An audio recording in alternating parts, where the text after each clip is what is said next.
venho para falar dos planos de adoção de SDN na universidade, planos ainda incipientes, não é? Como devem ser incipientes os planos de quase todo o mundo afora, que fala muito em SDN, mas ainda tem pouca coisa realmente feita, né? Principalmente em OpenFlow. Então, eu sou coordenador do projeto de rede da USP, sou assessor da Superintendência de Tecnologia da Informação, né, antigo Coordenadoria de Tecnologia da Informação para assuntos de redes, né. Eu faço a parte interessante e gostosa de redes, né, que é projetar, né, definir estratégias, definir projetos, etc. Quem faz a parte difícil está sentado logo ali à minha frente, os dois, na verdade, né, que cuida da rede de fato, né, para manter a rede no ar 99.999, e quem realmente faz o serviço pesado. Mas eu me sinto confortável na minha posição, porque eu já fiz esse serviço pesado por 5 anos, não é? Então, eu vou falar sobre estratégias de desenvolvimento e uso de SDN na USP. Na verdade, eu vou mostrar como é que funciona, falar um pouco do perfil da USPNet, a rede de comunicação da USP, a sua complexidade e o porquê que nós achamos que SDN é uma ferramenta, né, um paradigma importante para a gente enfrentar os desafios que estão chegando, né, a gente já sente, e que deverão vir com mais força num futuro próximo, não é? Então, o que tem impulsionado, né, as mudanças na USPNet, né? São basicamente esses 3 fatores, quer dizer, os 3 fatores mais importantes, né? A nuvem, vocês devem ter ouvido falar do projeto de nuvem da universidade, não é? É um projeto bastante ambicioso, que já investiu cerca de 200 milhões de reais e pretende investir outros tantos, né? Nos próximos 2 anos, mais ou menos, né? Isso implica em virtualização em larga escala, a disponibilização dos sistemas com acordos de nível de serviço diferenciados, né, e mais estritos, né, e uma carga grande de gerenciamento e monitoração, né, que está no bojo dessa ideia de cloud computing, não é? Ter TI como utility, né? E uma coisa muito importante na nuvem é a interconexão de data centers, né? Nós temos hoje 2 data centers, um no campus e um no Terremark, que foi, inclusive, mencionado pelo professor Lopes, mas e temos também no interior, nos 3 campi maiores, São Carlos, Ribeirão e Piracicaba, e nós pretendemos revitalizar toda essa malha e criar data centers em outros campi também. E, com essa infraestrutura, nós pretendemos criar uma nuvem, né, que tenha algumas capacidades de replicação de dados, de backup, resiliência em geral, que impõem na rede uma demanda muito grande.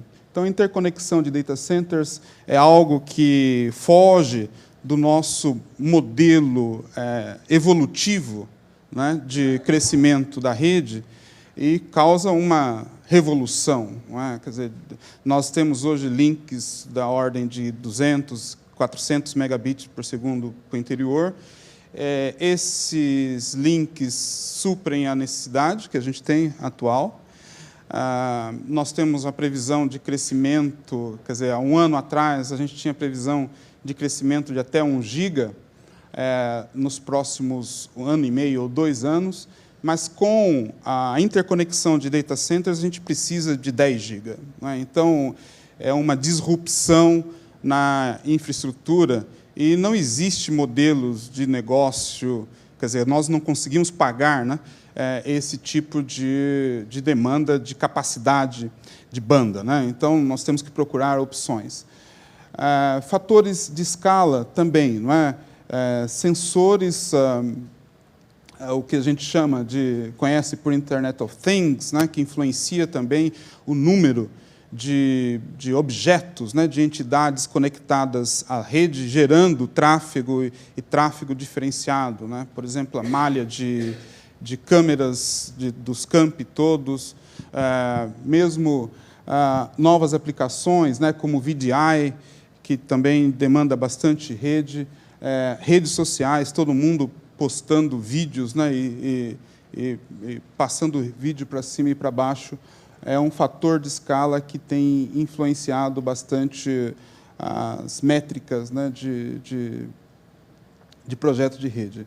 E, por fim, o fenômeno, né, conhecido como BYOD, que também com seus aspectos, né, de multiplicidade, né, dinamismo em termos de mobilidade, impõe também na rede capacidades diferentes. Eu vou falar sobre isso um pouco mais para frente, né? Então, basicamente, essas 4 demandas, né, estão sendo tratadas hoje na USP, né? Quer dizer, melhorar o gerenciamento, a monitoração, fazer isso fim a fim, não é? Essa é uma mudança importante, que a gente sempre monitorou partes da rede, né, principalmente o backbone. E hoje você tem que preocupar muito com a última milha, né? Então, gerenciamento fim a fim é importante. Melhorias no backbone, a gente tem feito isso.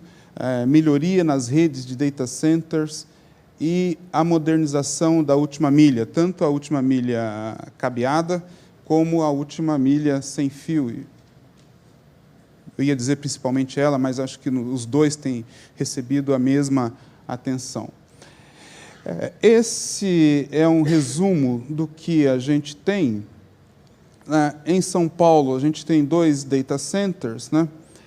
Esse link aqui está para ser implementado, já está comprado, deve já estar no Brasil.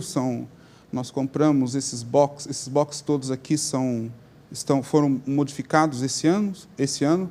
São MX80 e MX480 da Juniper, e com um link de 100 GB, que deve interconectar os 2 data centers, né? Esses caras, vocês veem que tem sempre dupla abordagem. Eles estão ligados ao PTT Metro a 10 gigabits por segundo, bem como a FAPESP e a Metro Sampa nessa capacidade, né? Nós temos uma miríade de links intra-gov, e esses números que aparecem de capacidade aqui são os limites contratados hoje com a Telefônica, né? Quer dizer, 1 gigabit por segundo para todos os campi, mas o contrato com a Telefônica é gradual, não é? Então, a gente vai pedindo na medida que a demanda chega, né?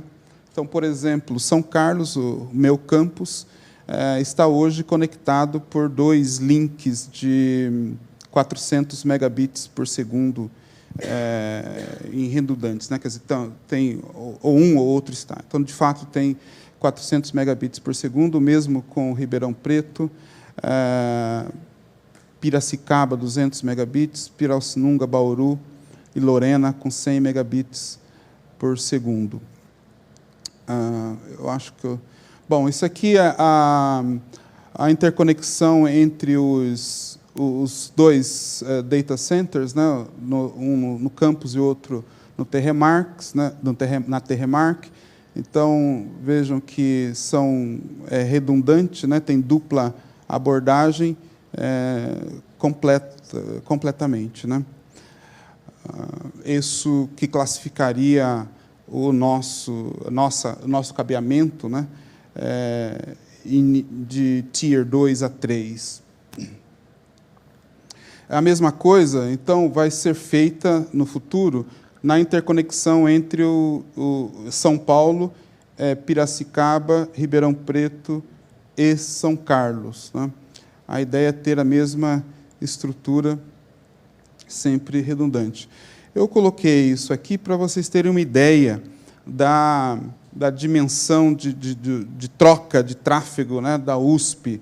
Isso aqui é da USP com o PTT Metro, né? Quer dizer, a maior carga nossa vai para o PTT Metro, e chegando a perto de 10 gigabits por segundo, né? 8, 10 gigabits por segundo. É uma quantidade de tráfego muito grande.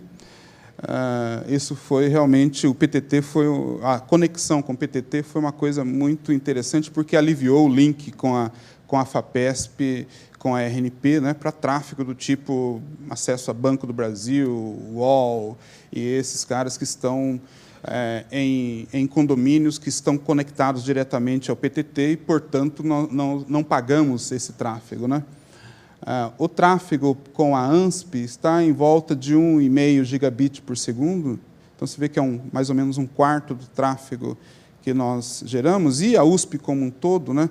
Na verdade, que tem um pouco de tráfego aqui, talvez, da RNP, eu não tenho esse detalhamento exato, mas o tráfego geral da USP é de cerca de 10 gigabits por segundo. E vejam que interessante, né? O azul é saída e o verde é entrada, né? Então, a USP tem muito mais saída do que entrada, o que faz dela um provedor de conteúdo bastante importante, não é? Então, esse é um aspecto também relevante. Os 3 campi principais, então a gente tem, eu botei aqui de Ribeirão Preto, não botei de São Carlos, para não dizerem que eu sou muito nacionalista, né? Então, mas é mais ou menos a mesma coisa, perto de 200 megabits por segundo de pico, não é? Aqui durante a semana, aqui é o fim de semana, e são 2 links desse. Então, são praticamente 340, 350 megabits por segundo de tráfego, no tráfego no pico. Nosso backbone IP ainda funciona dessa maneira aqui, mas como efeito dessas demandas todas, as pressões todas de aplicação da nuvem, do novo sistema de acesso sem fio, nós estamos modificando, né, criando uma nuvem MPLS que vai da borda da rede até a borda das unidades. Então, são circuitos, né, para evitar o roteamento, né, dentro da rede que na verdade, tem influência de performance, né, e influência funcional também, né? Quer dizer, você fazer redes MPLS dessa forma tem ganhos funcionais interessantes. Por fim, as aplicações tragam o seu próprio dispositivo, né, empregada nas maneiras mais interessantes, mais completas. É bem verdade que esse tipo de acesso por políticas, né, nem sempre é fácil de ser adotado dentro das universidades, né, porque restringe bastante. Obviamente, o perfil de implementação de BYOD vai ser um perfil relativamente relaxed, né?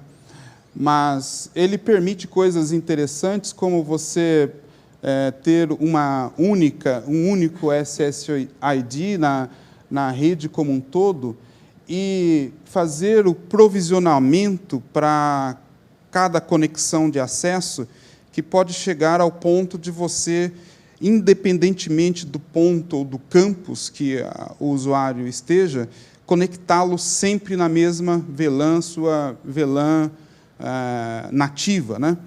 E esse tipo de coisa implica, certo, em capacidades, né, de configuração dinâmica da rede muito importante, né? Então, eu citei isso porque eventualmente, dá para fazer, obviamente, isso aqui com coisa do tipo MPLS, né?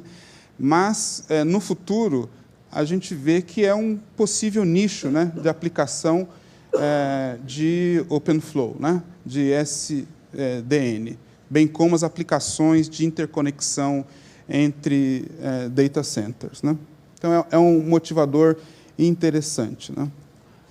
Então, dependendo do perfil de utilização, você pode, por exemplo, colocar o usuário numa VLAN diferenciada, aplicar filtragem diferenciada, transferir fluxo de dados para passarem, por exemplo, em firewalls virtuais e coisas desse tipo, né? Realmente coisas bastante complexas, primeiro, e segundo, é que exige uma visão global da rede, né? Uma visão bem global, o que é difícil de ser feito dentro das universidades, né? A maioria de vocês são gestores eventualmente gestores de redes de universidade, e sabe que a gente funciona como uma federação, né? Um pedaço é a unidade que cuida, o segundo é o campus que cuida, o terceiro é o pessoal do backbone. Então, a gente tem, normalmente, uma visão um pouco estanque, né, da rede, e aplicações de ferramentas do tipo SDN permitem que você tenha visão mais global da rede, portanto, facilitando aplicações desse tipo, né? Aqui, por exemplo, eu tenho duas redes sem fio, aqui interconectadas por uma malha MPLS numa mesma VLAN e controladas, né, por um controlador Wi-Fi, né? Nós temos, por exemplo, na USP Cisco e temos Aruba, né? Estamos licitando agora um sistema que vai ser utilizado na universidade como um todo. Estamos aí ansiosos para a briga que esperamos vai acontecer, né? Então, essa é uma rede complexa, né? Porque ela de fato um ecossistema que fazem parte várias aplicações de âmbitos diferentes, né? Além daqueles players que eu falei, que é a seção da unidade, a seção do campus, a seção da universidade como um todo, tem o grupo de pesquisa que quer fazer o que quer, como quer, não é? Tem os sistemas administrativos, tem os sistemas acadêmicos, não é? E isso faz com que a rede seja realmente um ecossistema, né, complexo, né? A quantidade de tráfego interno é grande, principalmente com as aplicações de nuvem, né? E com o backup que isso vai acarretar, né? Quer dizer, não só pelo acesso, mas também pelo backup, replicação, etc. Pelo tráfego trocado com a internet, né? Pela quantidade de tráfego trocado com a internet, e pelo gerenciamento compartilhado, né? Entre entidades diferentes, entre domínios diferentes, com graus de liberdades, né, grandes, né? Portanto, a gente precisa de ferramentas avançadas de configuração, de gerenciamento e monitoração da rede, né? Eu teria que fazer um aviso aqui que eu me esqueci. Eu me dei conta que eu seria o primeiro palestrante depois da abertura, hoje de manhã só, minha falha. Então, eu botei rapidinho aqui essa transparência, mas eu não vou falar o que é SDN, o que é OpenFlow.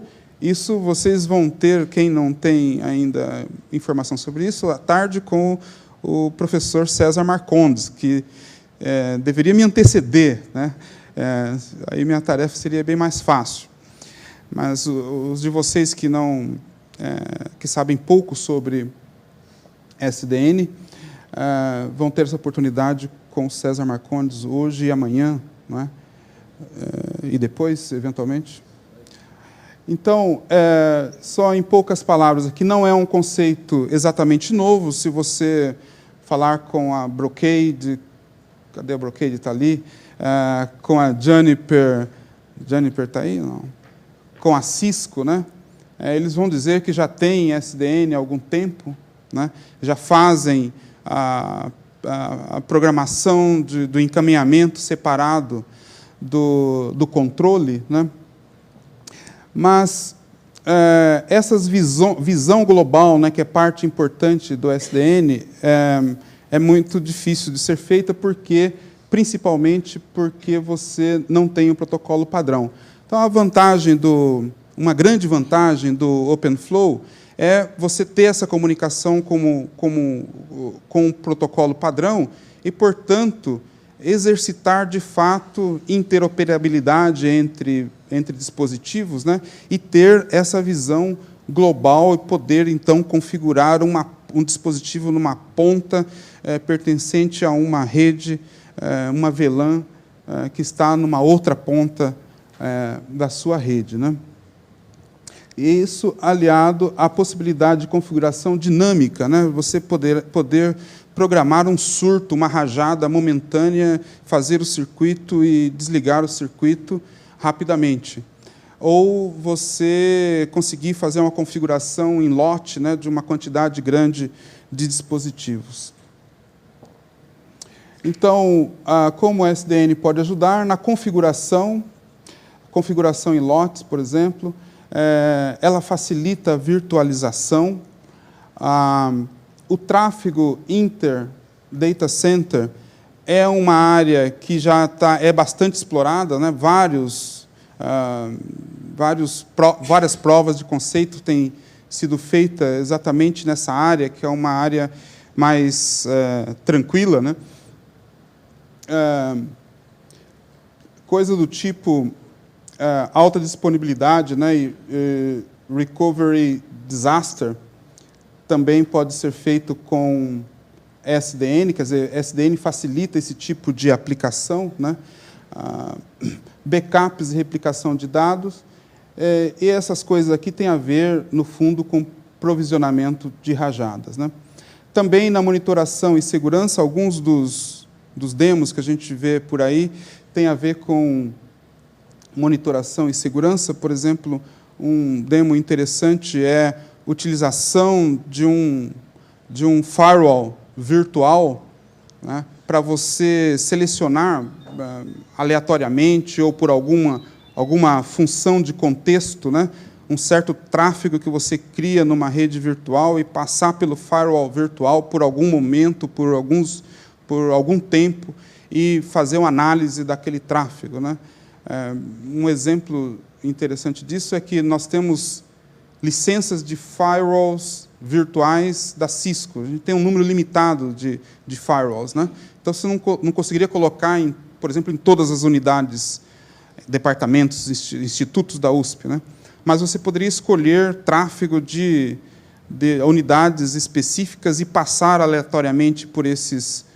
Nós temos 20 licenças de firewall virtuais da Cisco, né? E, portanto, dá uma visitada de vez em quando e dá uma olhada no tráfego, né? Para a busca de padrões ruins. Ou você poderia acionar esses firewalls em algumas situações, né? Algumas situações de contexto, você poderia disparar um firewall num fluxo de dados automaticamente. Balanceamento de carga também é uma área, né, que o pessoal do CERN tem trabalhado bastante. Eu esqueci de colocar aí. Então, o que a gente tem feito, né? A gente definiu uma estratégia cautelosa, né? Mas a gente vê uma oportunidade muito interessante com o OpenFlow, que é de causar realmente uma disruptura, né, na infraestrutura de redes, até na parte organizacional, né, porque, de repente, as fronteiras todas, né, que nós estamos acostumados a ver, elas se diluem um pouco, né, elas se mesclam. E, então, a SDN e virtualização, em geral, é um fator importante para você motivar o pessoal, treinar o pessoal e acostumar o pessoal no mundo novo, né, que que a nuvem está inserindo no nosso ambiente. Então, a gente tem especificado equipamentos com OpenFlow, né, já há alguns meses. Nós temos um pequeno orçamento para a instalação de um testbed, já estamos comprando equipamentos, provavelmente ele vai ser feito com equipamentos desses 3 fornecedores, né? Treinamento de pessoal, com cursos, com atividades junto a empresas, né? O Marcelo Molinari, por exemplo, é um grande colaborador nosso. Participação de eventos como esse, em feiras, né? Nós mandamos alguns técnicos, por exemplo, para a Interop, esse ano, para as 2 Interop que aconteceram.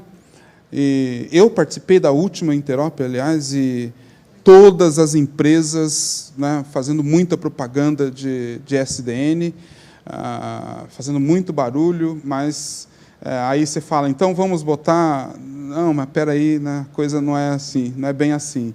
Então, é esse o nosso espírito, né? Quer dizer, aproveitar uma oportunidade, a gente vê que é interessante como uma tecnologia nova que pode influenciar várias, e modernizar, né, várias partes da nossa, do nosso pessoal, né, da nossa infraestrutura de redes, do jeito que a nuvem é um grande motivador de mudanças na estrutura de TI como um todo. Utilização de OpenFlow em links inter-data centers, né? Então, os data centers são os primeiros que vão, eventualmente, receber algo em produção, porque já existem exemplos, muitos exemplos por aí, aqui no Brasil, inclusive, né? Fazendo isso, né?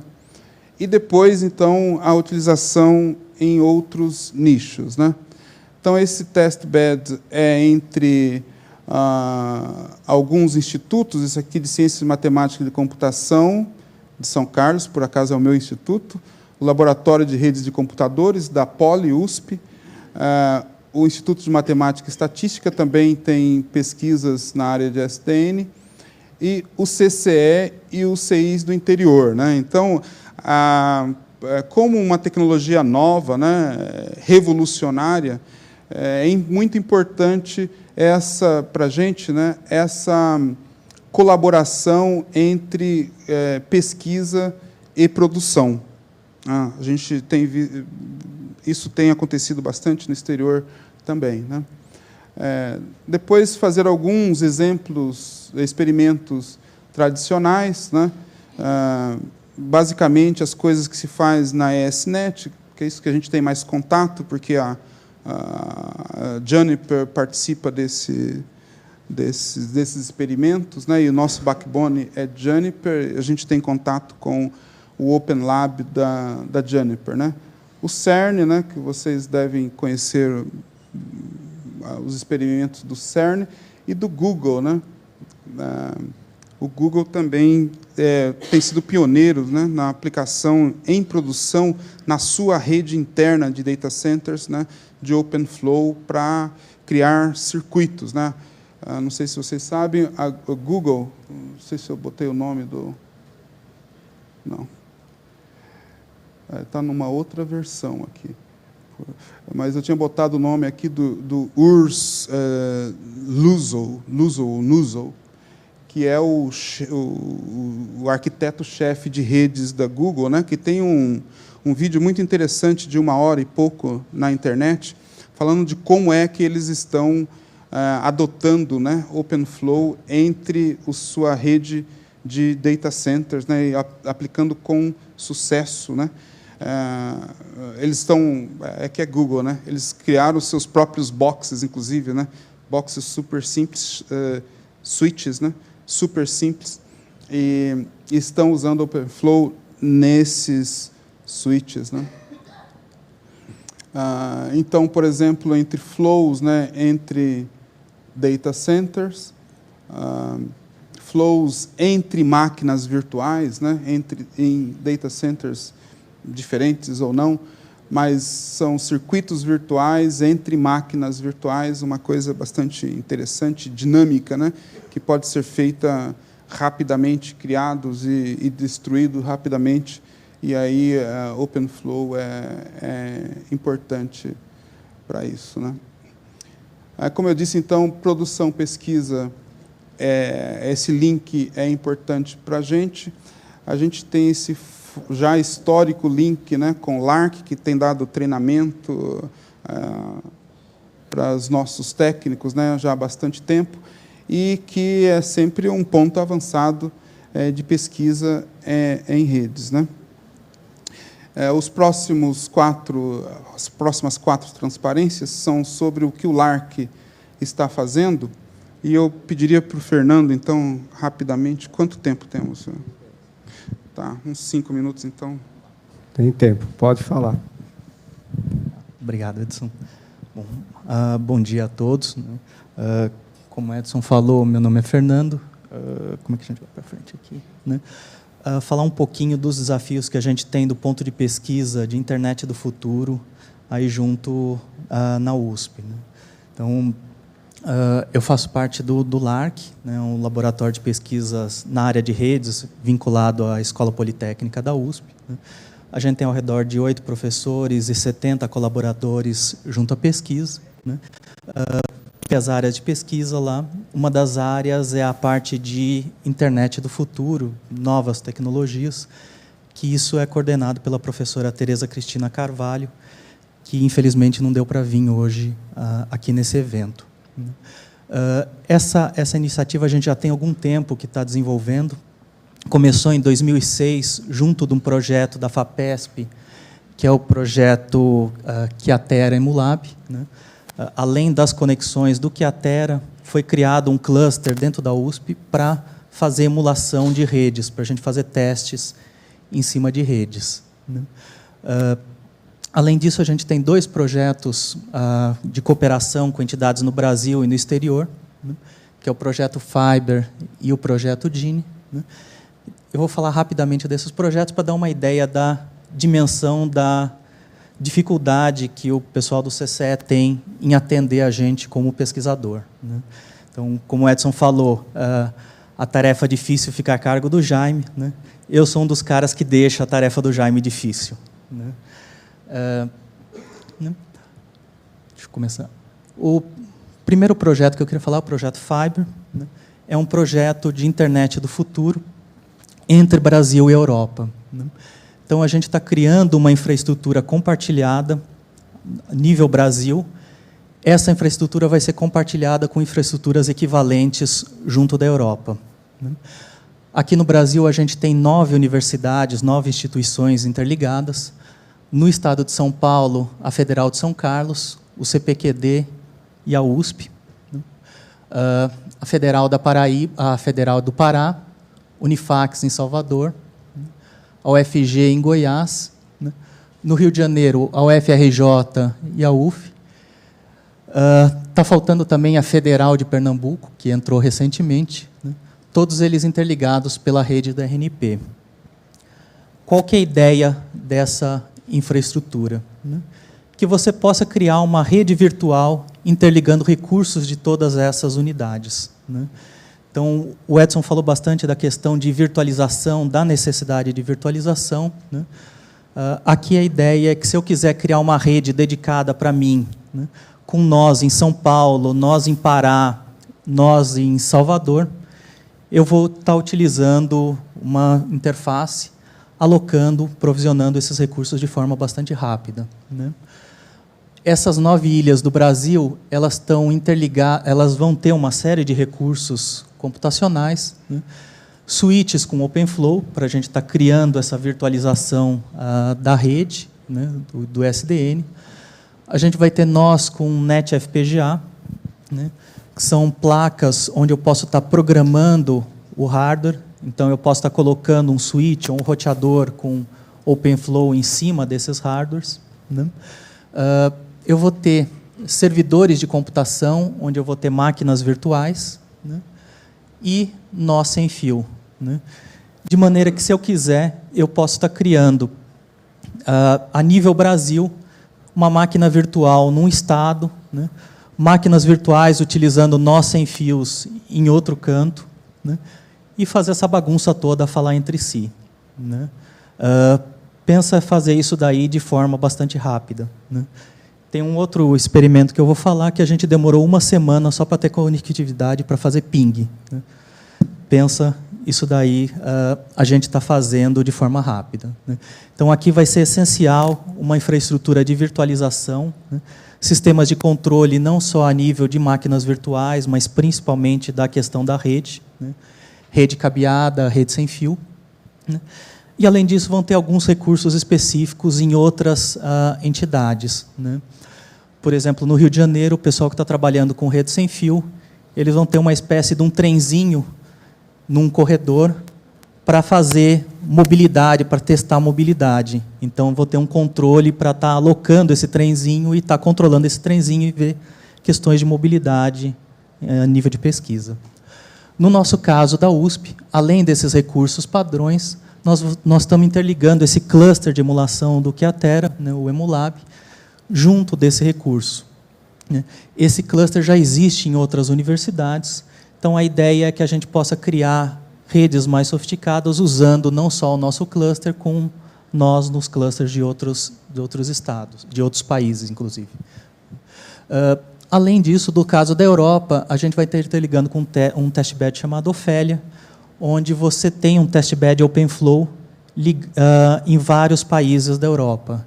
Então, a gente, além dessa interligação a nível do Brasil, a gente vai poder alocar recursos nos testbeds europeus. Uma outra iniciativa de internet do futuro, né? Não sei quem já ouviu falar do projeto Gini nos Estados Unidos, é o projeto de internet principal de internet do futuro, né? Então, você tem redes a nível dos Estados Unidos, redes americanas, onde você pode estar virtualizando máquinas virtuais de maneira semelhante ao que a gente está pensando aqui, né? Dentro dessa iniciativa, tem várias iniciativas paralelas, uma delas chamada ProtoGini, que foi criado pelo pessoal da Universidade de Utah. Ele é baseado no cluster do Emulab, então a gente está migrando esse nosso cluster do Kyocera Emulab para dentro dessa iniciativa do ProtoGini, né? De maneira que a gente possa interligar esses clusters, o nosso junto com os europeus, né? Com os americanos, né? Hoje a gente tem 24 nós na USP, né? A ANSP também está se ligando nesse projeto de internet do futuro, né? Então, aqui no Brasil já aparece 24 nós que a gente pode estar compartilhando e 4 nós aqui junto da ANSP, né? E o experimento a gente fez semana passada, né, um experimento que a gente chamou de Slice Around the World, né? Você pegar todos esses recursos de várias universidades e criar uma fatia virtual desses recursos para estar utilizando, né? Então, a gente interligou um cluster no Japão, em Tóquio, né? Um cluster aqui na USP e o cluster lá na Universidade de Utah, né? Esses clusters foram alocados dinamicamente, né? A gente criou máquinas virtuais nas três entidades e fez um tráfego não IP passando por esses três, por essa rede inteira, tá? Então, um nó no Japão, fazendo uma espécie de ping num nó aqui na USP, sendo roteado aqui no ProtoGini, só com tráfego não IP, né? Então, foram feitos uma série de circuitos passando pela Internet 2 até Utah. De Utah foi feito circuitos também passando pela conexão internacional aqui da RNP e da ANSP, né? Até chegar num nó da RNP, que, por sua vez, está ligado no nosso cluster, né? Essa conexão entre os três, só a parte de redes, foi a que a gente demorou 1 semana para conseguir fazer o ping, né? Por mais que já tenha uma automatização, ainda não foi trivial fazer essas conexões, tá? Então, a gente demorou 1 semana, fez o ping, fez a demo, né? E agora está desativado. Quer dizer, se a gente quiser fazer isso de forma recorrente, né, a gente precisa de um mecanismo mais fácil de virtualização, como, por exemplo, os mecanismos de SDN, né? A tendência é que esses clusters sejam migrados para SDN, né, mas a gente ainda está num passo anterior dessa ligação. Tá? Oi?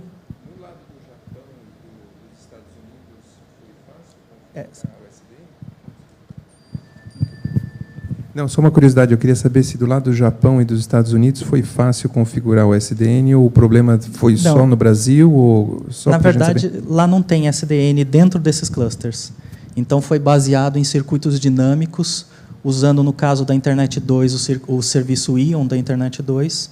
No caso aqui do Brasil, parte foi usado o serviço CIPO da RNP. Tá? Mas, ainda assim, a gente teve que... O CIPO chegava até um determinado ponto aqui na USP, a gente teve que estender essa VLAN desse lado. Né? Aqui, do lado da Flórida... desculpa. Foi na Flórida. Teve uma interconexão entre o serviço CIPO da RNP com o serviço Ion da Internet 2. Então, foi usado aquela infraestrutura de Oscars, Spiders, enfim. Mas, ainda assim, demorou, porque envolvia... a gente está fazendo uma série de conversas entre pessoas em 3 continentes para estar acertando todo mundo. Né? Então, esse ainda não está com SDN, por isso que demorou. Um dos motivos, na verdade, né, que demorou uma semana para ter a conectividade. Acho que... Muito bom. Nós temos aí... falta aqui o... Só dar uma fechadinha aqui. Bom, essas coisas eu já concluí na minha palestra, né, durante ela. É uma tecnologia que realmente promete. Ela é uma acompanhante natural, né, e imprescindível para o avanço da computação em nuvem. Pode causar mudanças organizacionais, né, as duas tecnologias em conjunto importantes.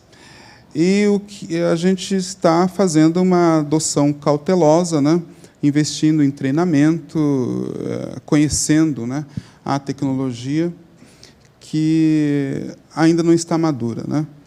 E nós, obviamente, estamos incentivando parcerias, né? Aliás, César, ontem, falando com o José Osvaldo lá, ele disse que nós vamos botar o Kyocera para interligar a USP e a Federal.